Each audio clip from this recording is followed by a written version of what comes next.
Olá, bem-vindo a mais um vídeo do canal Intelectos. Estamos aqui para falar um pouquinho sobre desenho, né? Eu não, né? Ele.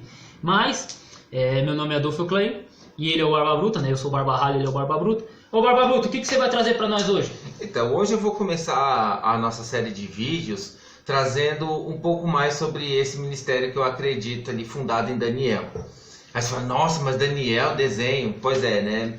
Daniel, ele começa a jornada dele ali em Babilônia ali, não com desenhos praticamente escritos, mas ele começou também com um sonho bem irreal, vamos dizer assim.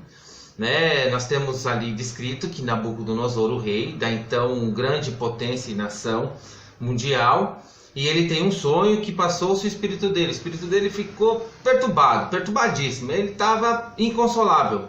E ele mandou chamar os profetas deles, os sábios da época, mandou chamar todos os reinos.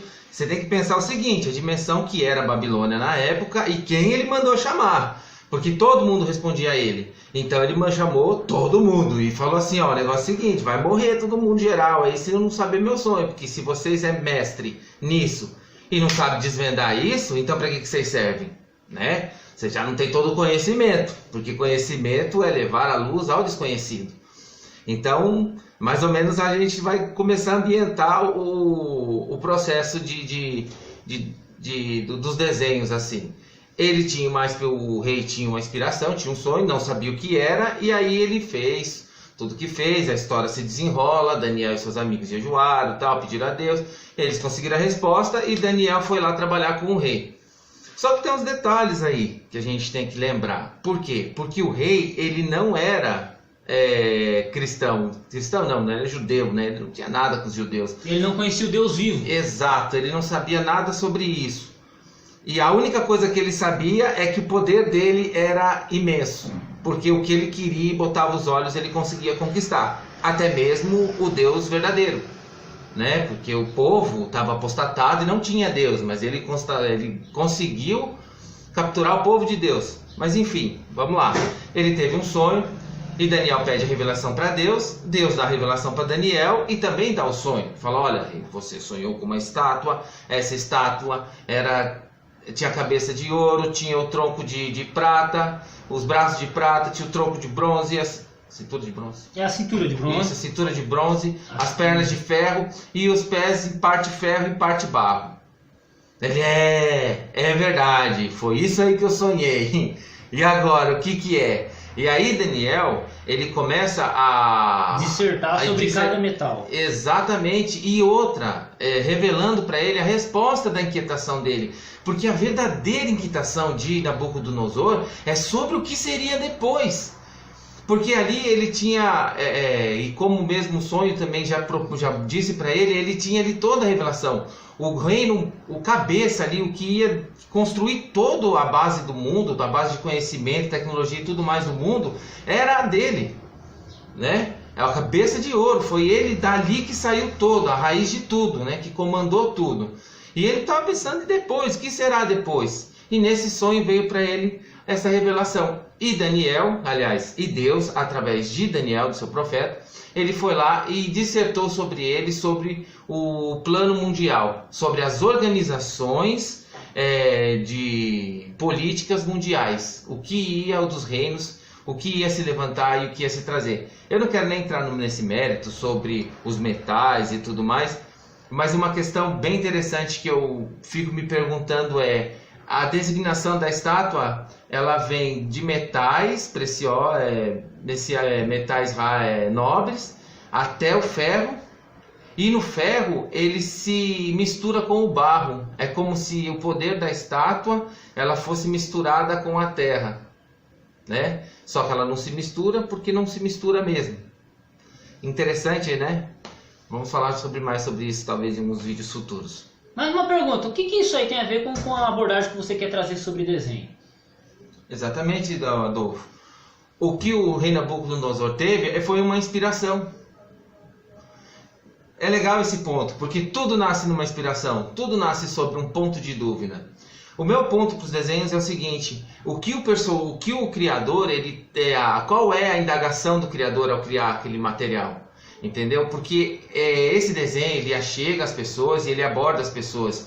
E cada um dos personagens tem ali uma inspiração específica para ele, tanto de instituição como também de própria pessoa e situacionais. Você pode pegar vários desenhos onde eles trabalham situações coletivas sobre um determinado desafio, situações pessoais sobre sentimentos, situações pessoais sobre estruturas de governo. Então o criador, o criador do desenho. Isso, o criador do desenho, ele, em cima da inspiração que ele teve, ele começa a trabalhar os personagens deles em cima disso. E esse o sonho de Nabucodonosor foi exatamente isso, cara.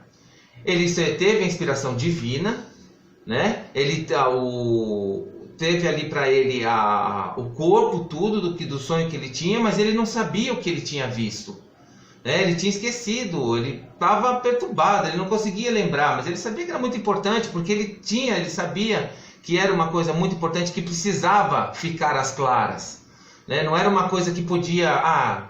Ele sabia, mas faltava a palavra. É igual quando a gente vai falar alguma coisa e falta a palavra. Exatamente, mas era tão importante, Adolfo, que ele tinha que deixar isso claro, ele tinha que transformar esse conhecimento, passar do metafísico para o físico.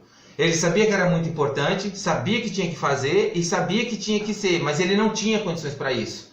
Então ele foi chamar alguém que podia fazer isso para ele. E ele tinha um monte de gente que fazia isso. Exatamente, uma classe inteira de intelectuais que faziam esse tipo de coisa.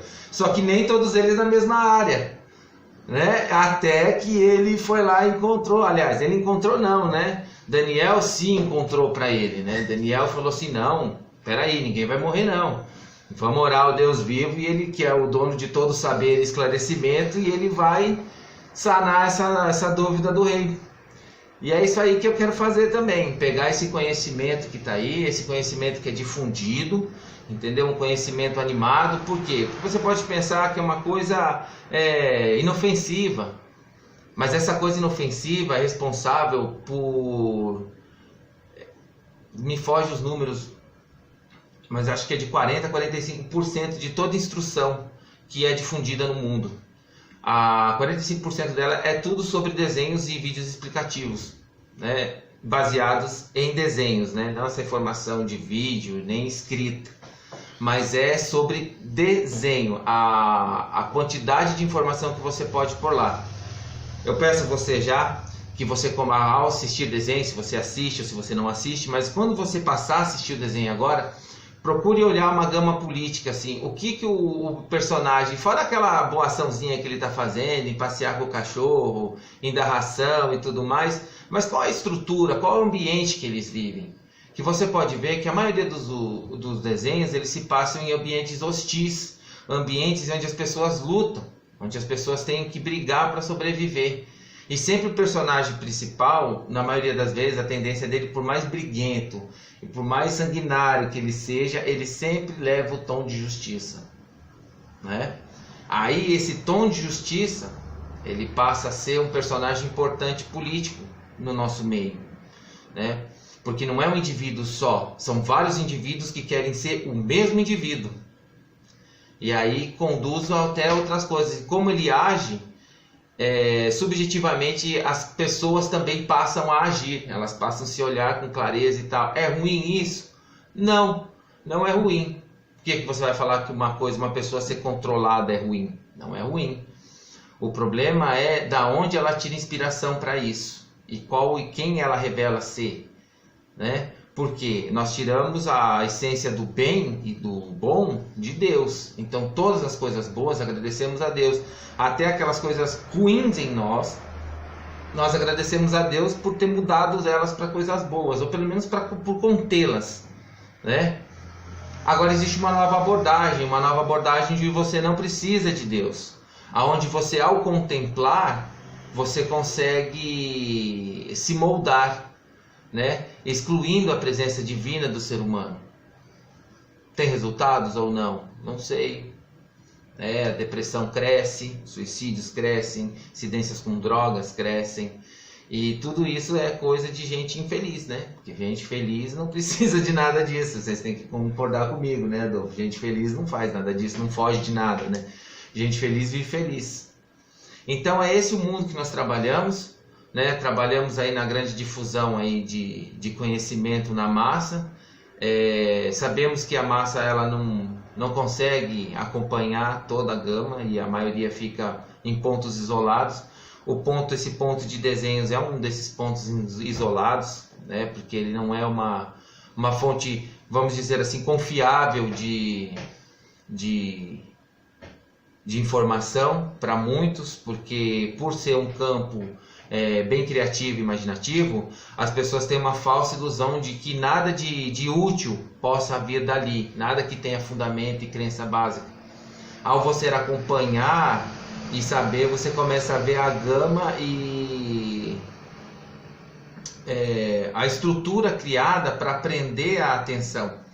Eu estou estudando também uma parte de filosofia que diz o seguinte, que existem dois tipos de propaganda. A primeira é aquela que faz propaganda sobre um determinado produto. A segunda é aquela que te faz querer alguma coisa relacionada ao produto. Vamos ao exemplo do refrigerante. Tem uma que faz a propaganda do próprio refrigerante e tem outras que te levam a ter sede, né? E esse é o grande campo dos desenhos inexplorado, né? O que eles te levam a querer ou o que eles não te levam a querer. Top. Valeu, Marcão. Tamo junto. Finalizamos esse vídeo por hora.